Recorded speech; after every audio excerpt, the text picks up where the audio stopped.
Goeienaand, hier is op 'n maandag aand, koelerige maandag aand.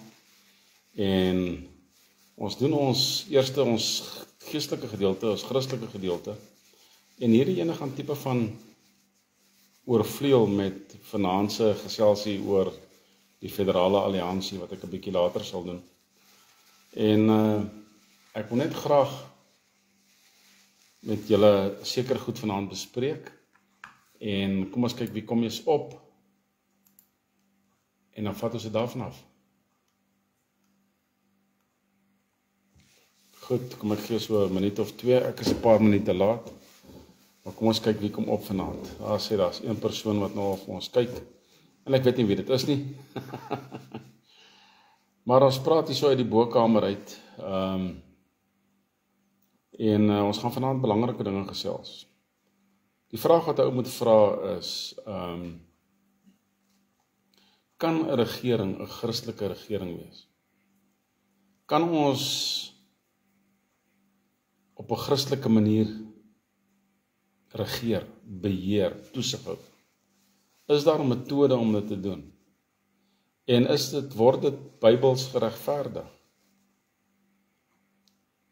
Sien, gee die skrif vir ons ruimte om te kan beweeg wanneer dit kom by Bybelse regering of Christelike regering. Here Jesus sê vir ons dat sy koninkryk is nie van hierdie aarde nie. Hy is nie van hierdie wêreld nie. Sy koninkryk is nie van hierdie wêreld nie. En ons weet dat daar waar die koning is, daar is die koninkryk. En die koning is op 2 plekke. Hy is aan die regterhand van God op hierdie stadium. Dit is waar die koning is, en die koning is ook in ons harte. So hierdie is nou 'n tipe van 'n vraag wat ons nou regtig waar moet probeer uitwerk. Is die Here genee daarmee dat ons 'n regverdige koninkryk het, of 'n regverdige regering het? Ek probeer hard dink, as ek kyk na wêreldlande, en ek probeer dink, watter wêreldland het regtig waar 'n geestelike regering gehad? Daar is een land wat by my opkom. Daar's een land wat by my opkom, en daardie land is Armenië. Nou, die verhaal van Armenië is nogals baie interessant. Die Here Jesus was besig om sy evangelie te doen en sy koninkryk te verkondig en die wonderwerke, sy disippels bymekaar te maak. En hy was besig om hulle voor te berei vir dit wat voor lê. En goeienaand julle. En goeienaand Mariaan. En hy was besig om die koninkryk voor te berei vir sy disippels, en hy was besig om die evangelie te versprei. Hy was besig om die werk te doen waarvoor Vader hom gestuur het. En toe ontvang hy 'n brief. Nou hierdie brief, die Armeniërs is baie bekend met hierdie brief, en hierdie brief is nou in die toring van Londen. Hierdie brief is daar geberre. Dit is waar hierdie brief is. Ek gaan my oog vryf. Dis waar hierdie brief geberre is. Nou die koning van Armenië het 'n brief gestuur vir Jesus, en hy het vir hom gevra dat wanneer hy nou klaar is daar in Jerusalem en Bethlehem en so aan, of hy nie net na Armenië toe wil kom nie, want die koningshuis is baie sieklik, en hy het gehoor van Jesus Christus wat al hierdie wonderwerke doen. Nou, die brief wat hulle het, is hulle het 'n afskrif, 'n kopie van die handskrif van Jesus Christus in die toring van Londen. Daar is nêrens ander bewyse van hoe Jesus geskryf het nie. Maar daar is so 'n brief. Dit is een van die skatte van die Armeense mense. En hulle het die brief, Johan, wat sê jy? En in hierdie brief sê Jesus Christus vir hulle, ek kan nie nou na julle toe kom nie. Ek het na die verlore skape van Israel gekom. Ek kan nie nou na julle toe kom nie, maar wanneer ek weggaan, sal ek 2 van my manne stuur daar na julle toe. En dit is wat gebeur het. Nou, ek weet Barnabas was die een wat gegaan het. Dit is na sy reise saam met Paulus en al dies meer. En ek probeer die ander een se naam onthou, maar ek dink dit was Thaddeus gewees. Thaddeus, wat gegaan het. Ek is nie heeltemal seker nie, maar dit is die name wat nou by my opkom. En hierdie 2 apostels van Christus het na Armenië toe gegaan en hulle het vir die koning en sy koning in die koningshuis gebid en hulle het wonderbaarlik gesond geword. Daar is jou tuis, Shalom. En vir 'n oomblik in die geskiedenis van Armenië was Armenië 'n Christelike land. Armenië was die eerste Christelike land waar almal Christene geword het as gevolg van die koningshuis. Maar hier is nou 'n storie. Die een seun van die koningshuis, hy was nie baie gelukkig nie. Hy was natuurlik beïnvloed deur Satan en hy wou nog die ou gode van Armenië wou hy dien. Hy was nie baie gelukkig met hierdie apostels gewees nie. En die apostels het 'n hele klompie jare in Armenië gebly en daar die hele land het gedraai na Jesus toe. Wel, amper die hele land. Hierdie jong prins het gegaan en hy het sy tyd afgewag. En wat hy gedoen het was, toe sy ouers sterf, want hulle was al bejaard gewees, toe kom hy aan bewind. En toe hy aan bewind kom, toe hy hierdie 2 apostels gevangene laat neem. Hulle was ook al reeds ou manne gewees. En hy het hulle laat lewendig afslag. Dis wat hy gedoen het. En dit is hoe hierdie 2 apostels tot hulle einde gekom het in Armenië.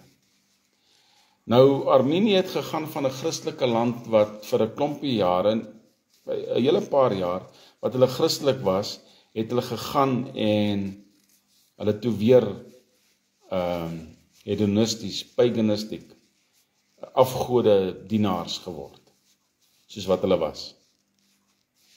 En as gevolg van die moord wat op hierdie 2 apostels plaasgevind het hulle 'n emmerbeker van sonde oorgeloop en Turkye het later, baie jare later, het Turkye vir Armenië binnegeval en omtrent die hele land platgevee en oorgeneem.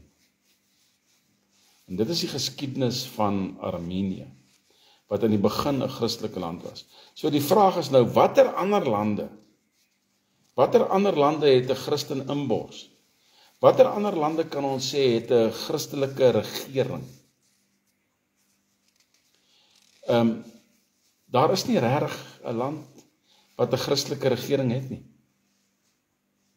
Hulle is konservatief Christen. Jy weet, hulle praat Christenskap, maar hulle is nie regtig Christene nie. Hulle sal liewerste agter Mammon aanhardloop. En ons het nou weer hierdie Sondag 'n preek gehoor oor Mammon.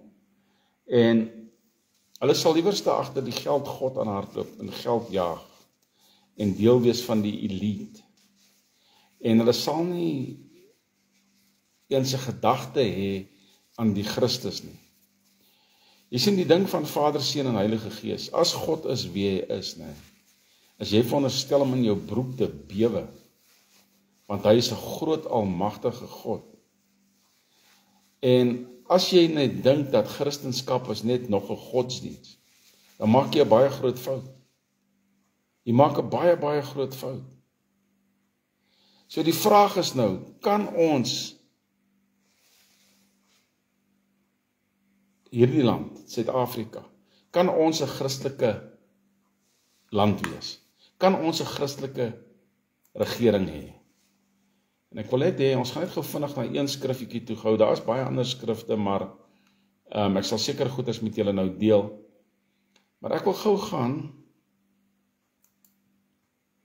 in die boek van Romeine. Is dit nou Romeine? Ja, ek dink is Romeine. Ja, hoofstuk 13. Ek wil gou kyk na Romeine hoofstuk 13, en kom ons kyk wat sê die skrif daar. Laat elke mens hom onderwerp aan die magte wat oor hom gestel is. Want daar is geen mag behalwe van God nie, en die wat daar is deur God ingestel. Met ander woorde, al die regerings van die wêreld, of dit nou hierdie Ramaplakker regering is, en of dit nou Donald Trump is, en maak nie saak watter regering dit is nie, of dit nou kommunistiese regerings is, al die owerhede, al hierdie magte, is deur God aangestel. Goeienaand ou Rudy. Al hierdie magte is deur God aangestel. Al die owerhede is deur God aangestel. En daar is geen mag behalwe van God nie. Geen mag, né? So wat sê dit vir ons? Ons moet nou kyk na hierdie skaakspel wat plaasvind. Ons sien daar vind verkiesings plaas en regerings kom aan bewind. Vat byvoorbeeld Roemenië op hierdie stadium. Ons weet nie of dit 'n konservatiewe president gaan wees en of dit 'n linkse president gaan wees nie. Maar daar is 'n skaakspel aan die gang. Vader weet presies watter regerings gaan aan bewind kom. En hy wil hê daardie regerings moet aan bewind kom, want daar is sekere goed wat moet plaasvind. Byvoorbeeld, 'n land se sondebeker wat oorloop. Die hele land se sondebeker loop oor. Dan kry daardie land 'n regering wat hom toekom. 'n regering wat hom gaan onderdruk. 'n regering wat hom gaan folter. 'n regering wat vir hom gaan lieg en bedrieg. En totaal en al korrup is. Maar Vader het dit geweet van die begin af. En hy het dit toegelaat. Hy het toegelaat dat die verkiesing plaasgevind het om die gemors in te bring. Dis dieselfde met Suid-Afrika. Dieselfde. As jy net kyk na die gewone goed wat ons as Suid-Afrikaners gebreek het. Ons het geloftes gebreek. Nee, julle ken nou al watter geloftes ons gebreek het. Ons het toegelaat dat die ander nasies in hierdie land ons slawe word. Boonbehalwe dat hulle ons slawe geword het, het ons hulle grootskaals gemisbruik en mishandel. Ja, hulle vrouens is selfs deur die wit boere mishandel. Dit is waarhede wat nie weggesteek kan word nie. Net 'n voorbeeld. Onthou julle so jare wat terug, daai ou wat gevang is buitekant sy plaas met sy ousie op video, die wit boer. Onthou julle daai? So, die sondebeker van die nasie loop oor. En jy kry 'n regering wat God toegelaat het om aangestel te word, wat nou vir ons al die hel gee wat hy kan. En wat dit nog verder kan vat, daar sit ou Lofty, hoe gaan dit? En wat dit nog verder kan vat as wat hulle moet. En dit is wat gebeur het met lande soos wat ek nou mooi dink aan 'n Bybelse voorstel, 'n voorbeeld. Die Babyloniërs, Nebukadnezar. Die Jode moes of die Hebreërs moes vir 70 jaar in gevangenskap gewees het. Maar na die 70 jaar, na Nebukadnezar, toe kom die Mede en die Perse aan bewind. Darius. Ek dink Darius was die tweede ou wat aan bewind gekom het. Toe kom die geskrif op die muur. Mene tekel Separsin, of Uparsin. Julle is geweeg en julle is te lig gevind, het Daniël vir hulle uitgelê. En daardie selfde nag is die nuwe koning en sy medepligtiges vermoor. En iemand anders het aan bewind gekom. Jy sien, die regering het nie gedoen wat God wou gehaat het hy moes doen. Nebukadneser se regering moes na 70 jaar die Hebreërs laat vrygaan. Hulle het 'n sondeskuld betaal na 70 jaar. Maar hulle het nie gedoen nie. Totdat Vader al die verskillende konings wat na Nebukadneser gekom het, uitgewis het. Een vir een het hy hulle uitgeroei. Nee, ou manie, goeie hand. Een vir een het hy hulle uitgeroei. Totdat Kores op die toneel verskyn het.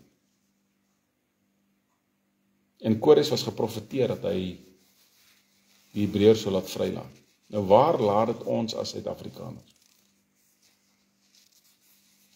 Kan ons, Thys, Rudy, Philip, Lofty, Mani, dis die name wat nou hier voor my is, kan ons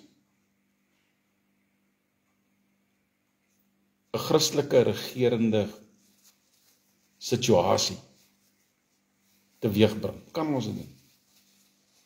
Dis die vraag. Kom ons kyk gou. Laat elke mens hom onderwerp aan die magte wat oor hom gestel is, want daar is geen mag behalwe van God nie. En die wat daar is deur God ingestel. Sodat hy wat hom teen die mag versit, die instelling van God weerstaan, en die wat dit weerstaan sal hulle oordeel ontvang. So daar's 'n oordeel aan twee kante van die draad. As die verkeerde regering aangestel is. Ou Werner, wat sê jy? Jy het 'n nuwe profielfoto. As die regering deur God ingestel is, dan kan dit na twee kante toe gaan. Die een kant van die draad is, die nasies het, of die nasie of nasies, in ons geval nasies, het gesondig, en die regering wat oor hulle aangestel is besig om vir hulle pak te gee. Dit gebeur nou met ons. Die ander kant van die draad is, die nasie het goed gedoen, en hulle doen wat die wet sê, en hulle doen alles plegtig, en hardloop mooi, en die morele wet is in orde, en al sulke goed, en die regering wat deur God aangestel is, doen hulle goed. So daar's twee strome. Daar's altyd net twee strome. OK? Kyk hierson. Want die owerhede is geen voorwerp van vrees by die goeie dade nie. Dis wat ek nou gesê het. Maar by die slegte.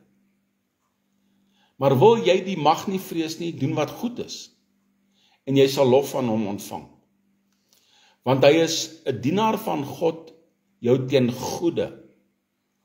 Nou, die skrif sê baie duidelik dat God tugtig die wie hy lief het, en hy sal vir jou op die regte pad bring. Maar daar kom 'n punt. Maar as jy kwaad doen, vrees dan, want hy dra die swaard nie verniet nie, want hy is die dienaar van God, 'n wreker, om die een wat kwaad doen te straf. Daarom is dit noodsaaklik om jou te onderwerp, nie alleen ter wille van die straf nie, maar ter wille van die gewete. Maar kyk wat nou inkom. Die straf het ingekom, die strafgerig het ingekom, deur die korrupsie wat bokant ons is. Maar die regering doen nie meer wat God wil hê hulle moet doen nie. Hulle is veronderstel om goeie regerende leiding te gee, maar hulle doen nie dit nie. Hulle is korrup.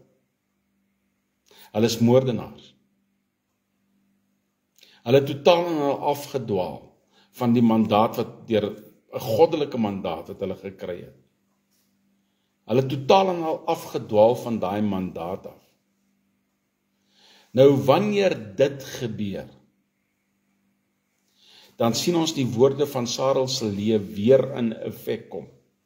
En ek is eintlik jammer, ek het nou nie Sarel Selee se woorde. Ek kan dit miskien dalk vinnig kry. Gee gou vir my 'n sekonde. Dat ek net gou vinnig gaan krap by my foto's, en ek het dit net dalk in my leer. Is baie leers, jy het nou die dag gesien. Ek het dit dalk in my leer oor die man in brein. Dat ek net gou hierso kyk.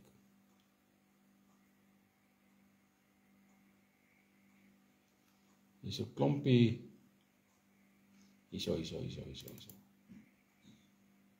Kom ons kyk of dit nou hy is.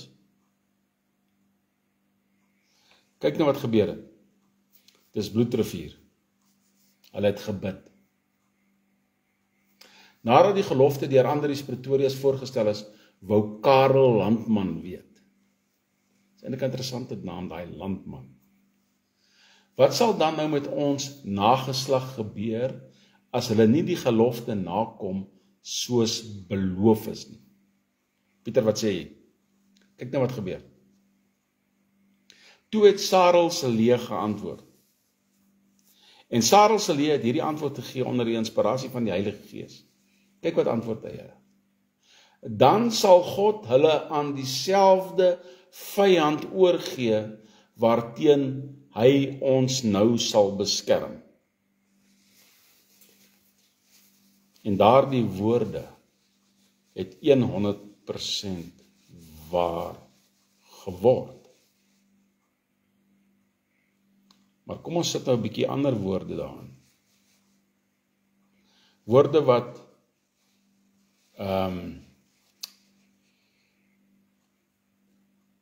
wat was sy naam nou weer? Nkandla, die valse Mandela.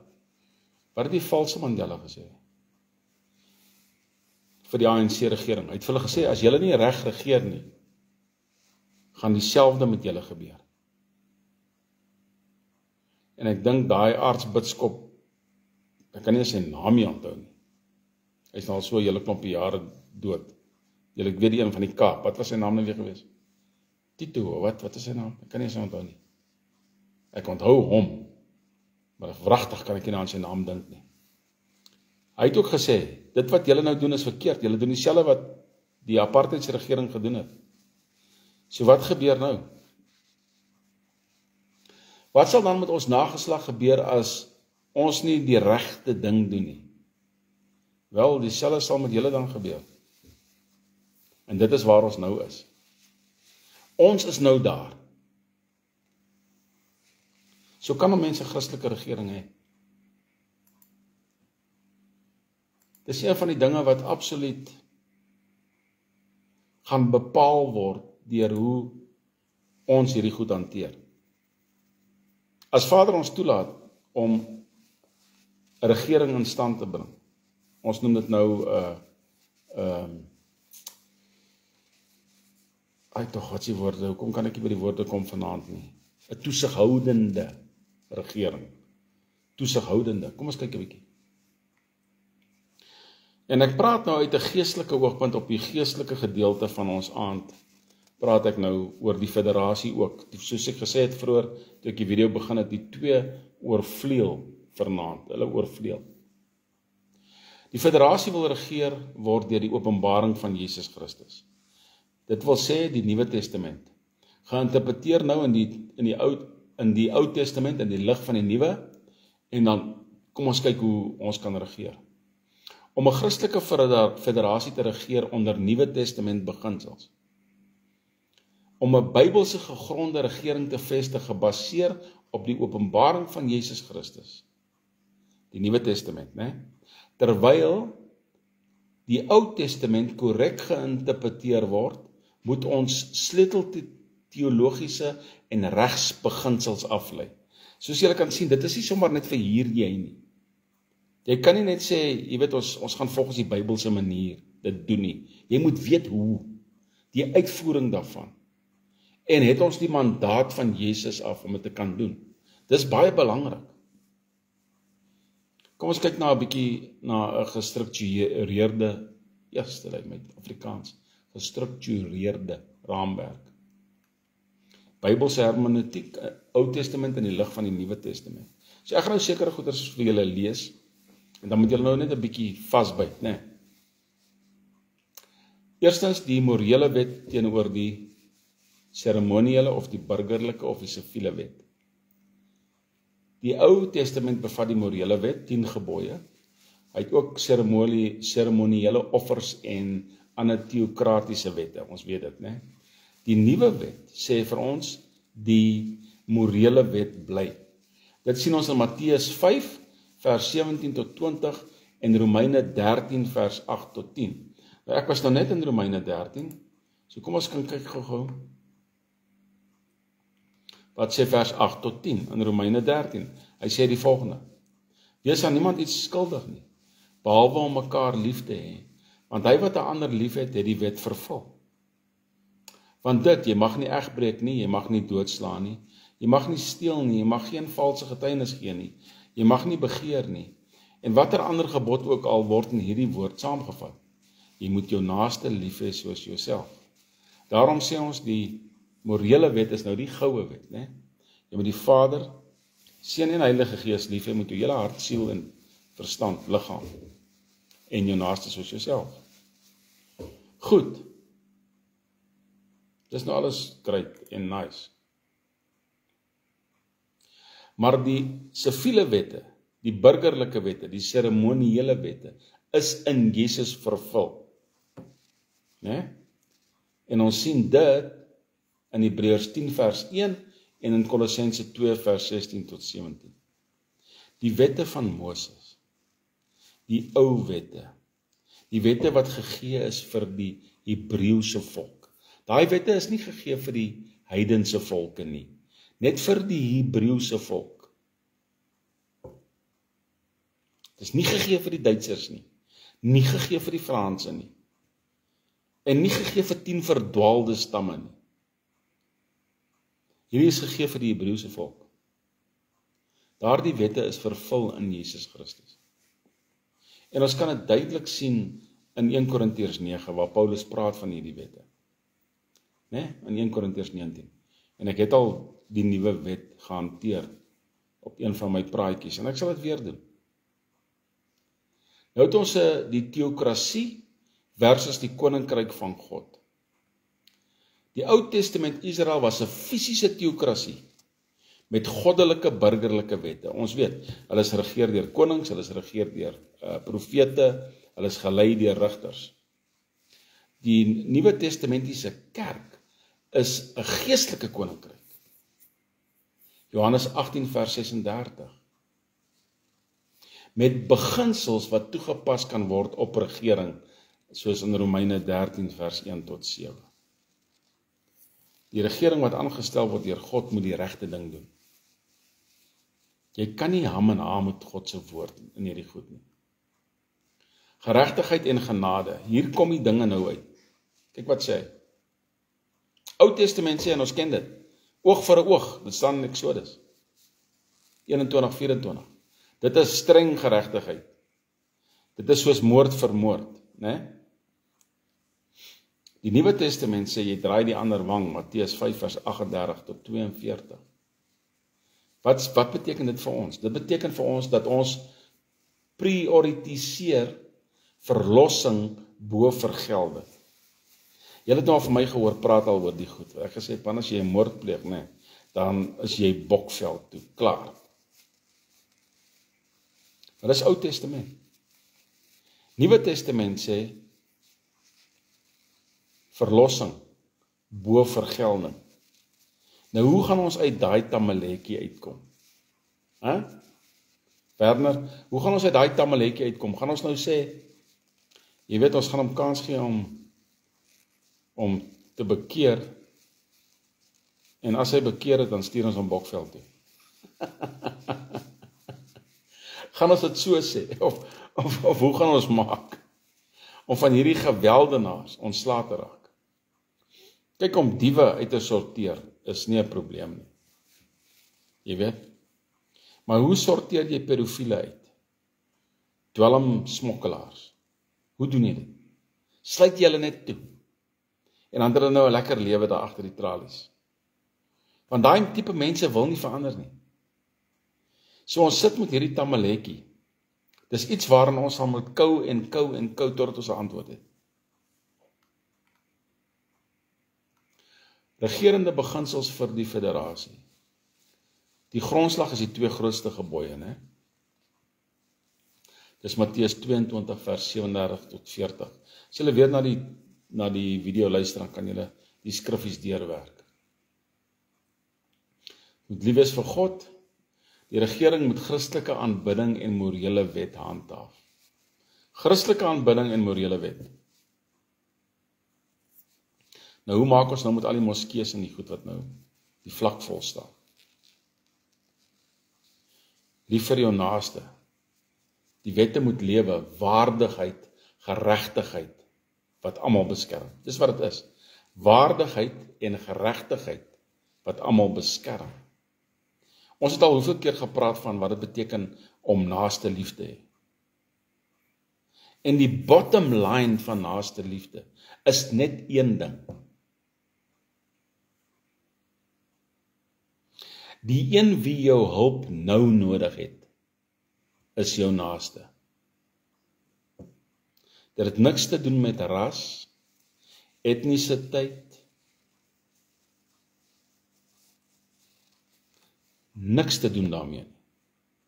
Dit het te doen met die een, ou Andrew, goeienaand, die een wat jou nou nodig het, is jou naaste. Dis wat dit beteken. Goed, sleutel regeringsstrukture in die Ou Testament het ons rigters gehad, ek het dit genoem, daar was ouderlinge gewees, daar was konings gewees, profete gewees. Die Nuwe Testament se beginsel, die kerk word gelei deur die ouderlinge. Nou, dit is nie op die NG Kerk manier geskroei nie, of gebaseer nie. As jy gaan kyk na die woord ouderling, die woord ouderling, die woord biskop, die woord pastoor, het dieselfde Griekse betekenis. So die pastoor in die gemeente is die leier in die gemeente, maar hy kan nie sonder die ander 4 funksioneer nie. En dis waar die kerk het gemis het. Wat is die ander 4? Ons begin onder. Die leraars, die evangeliste, die profete, die apostels. 5 is gegee volgens die boek van Efesiërs, hoofstuk 4, vir die opbou van die gemeente. So hierdie 5, onder leiding van die pastoor, want hy is die skaapwagter, hulle is in beheer van die gemeente. Nou, hoe doen ons dit nou in die federalisme? In federalisme is die mag versprei onder die tradisionele konings, plaaslike rade en kerke. Ons moet dit op 'n manier toepas. Hierdie oor van my begin te brand. Hy word warm. Dit beteken iemand is besig om van my te skinder. Die Here het dit aan my geopenbaar baie jare gelede. As ek iets sê en mense stem nie daarmee saam nie, dan begin hierdie oor te brand. Dan weet ek iewers praat iemand van my. Maar dis oukei. Of dit nou sleg is of goed is, maak nie saak nie. Die woord gaan uit. Maar in 'n federasie waar ons goddelike waardes toepas, is daar geen absolute heerser nie. Dis belangrik. As 'n koning nie sy mense reg regeer nie, hy onderdruk hulle en hy gebruik hulle as slawe en hy breek morele wette en hy het sy eie kulturele wette en hy breek gemeene wette, dan gaan die res van die federale alliansie vir hom pak gee. Dis net hoe dit is. En as niks wat hy kan daaraan doen nie. 1 Samuel 8 waarsku 100% teen tirannie. So ons kan nie daai tipe goed inbring in die federasie in. Die reg van die wet is gebaseer op Bybelse etiek. Ons moet die morele wette behou. Dit weet julle al nou teen hierdie tyd. Maar dan is daar siviele wette wat ons kan aanpas, soos byvoorbeeld skuldvergewing, wat in Deuteronomium 15 vers 1 tot 2 en in Lukas 6 vers 34 tot 35 plaasvind. Skuldvergewing. Daar's ook herstellende geregtigheid. Wat is die regte ding om te doen om hierdie mense te kry dat hulle weer in die samelewing regverdig behandel kan word? Nou, daar's verskillende maniere. Jy weet, ons kan byvoorbeeld, kom ons sê ons het 'n tronk in Zululand. Dan sit ons al die Zulu oortreders in daai tronk. En die koning moet hulle uitsorteer soos wat hy goed dink. Dis een manier om dit te doen. As die koning dink, okay, goed, hierdie ou gaan nou in die dorp, goeienaand Heila, hierdie ou gaan nou in die dorp werk, en hy gaan in die dorp dinge doen, dan is dit die koning se besluit. En so druk jy die diewe in die areas in van waar hulle kom. 'n tipe van 'n herstellende geregtigheid, né? Dan is daar 'n rentmeesterskap in die ekonomiese stelsel. Daar is nie uitbuiting nie. Een van die wonderlikste dinge wat, en ek gaan nou met die geestelike gedeelte klaarmaak, een van die wonderlikste dinge wat plaasvind in die Ou Testament, is die jubeljaar. Dis 'n wonderlike ding wat plaasvind. Eerstens is dit jou 7 jaar. Jou 7de jaar. 6 jaar plant jy grond, en plant jy die oes, en jy oes, en jy saai vir 6 jaar en jy oes. Die 7de jaar rus die grond. Dan is dit die regering se verantwoordelikheid om die boere te ondersteun. Om seker te maak dat hulle glad loop vir die res van daai jaar. Nou as die boer slim genoeg is, en hy het genoeg bymekaar gemaak oor 'n 6 jaar periode, dan sal die 7de jaar nie vir hom 'n probleem wees. En wanneer hy weer saai in die eerste jaar van die volgende 7 jaar, dan gaan sy oes beter wees as die vorige 6 jare. Dis net hoe dit werk. Dis een van God se beginsels. Dan het jy nog 'n jubeljaar. Nee, na 50 jaar. Dan vind daar weer grondherverdeling plaas. Maar kan 'n geestelike regering, kan 'n Christelike regering so lank uithou? Ek bedoel, wanneer jou verkiesingstydperk net 5 jaar is. Kom ons sê, ons begin by jaar 2026. 5 jaar later is 2031. Die einde van 2031 vind daar herverkiesings plaas. Die land het nog nie 6 jaar gelê nie.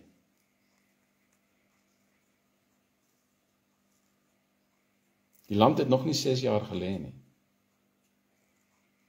Of moet ons dalk die verkiesingstydperk uitskuif volgens die jubeljare? Dat die persoon of persone wat deel is van die struktuur, onthou, hulle kan enige tyd, na 'n jaar, kan daar verkiesings plaasvind. Enige tyd. So kom ons sê hulle is daar vir 6 jaar. En die 7de jaar vind daar grootskaalse verkiesing plaas. Dis 'n feesjaar. Dis 'n nuwe jaar. Dis 'n oorgangsjaar. Hoekom nie? Kan julle sien hoe werk my kop?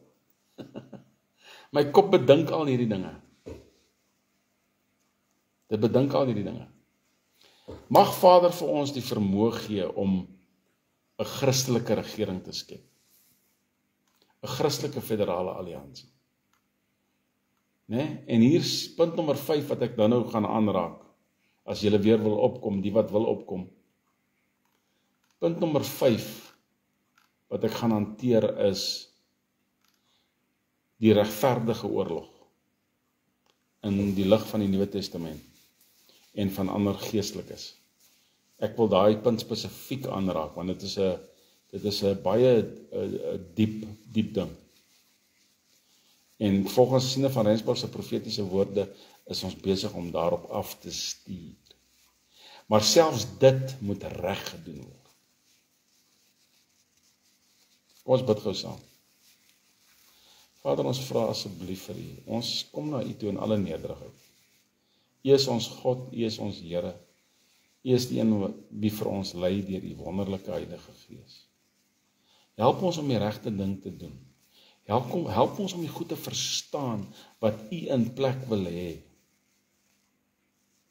Wat U in plek wil hê, Here, nie ons eie gedagtes nie, nie ons eie denke nie. Daar's soveel goed wat ons kan doen. Maar as dit nie in lyn is met U woord nie, Vader, dan bou ons die huis verniet. As God nie saam met ons is nie, dan bou ons die huis verniet. So Vader, ons vra dat U absoluut saam met ons sal wees in hierdie ding. En dat ons saam hierdie huis kan bou. En ons sê vir U dankie daarvoor, in Jesus naam. Seën almal wie hierdie boodskap luister, Vader. En mag ons by die punt kom van waar ons kan saam staan, om hierdie waar deur die drif te trek. En ons sê vir U dankie daarvoor in Jesus naam. Amen. Daar sê, ek gaan in so, kom ons sê 7:30, dan gaan ek die volgende gedeelte begin. Dan gaan ons kyk na 'n regverdige oorlog. Dit gee vir my die geleentheid om 'n bietjie koffie te maak. Goed, mooi aand vir die van julle wat later gaan kyk. Op 'n ander keer bedoel ek, né? Nie nou weer vanaand nie. En die ander wat wel wil opkom, dan sien ons julle net nou. Alle liefde.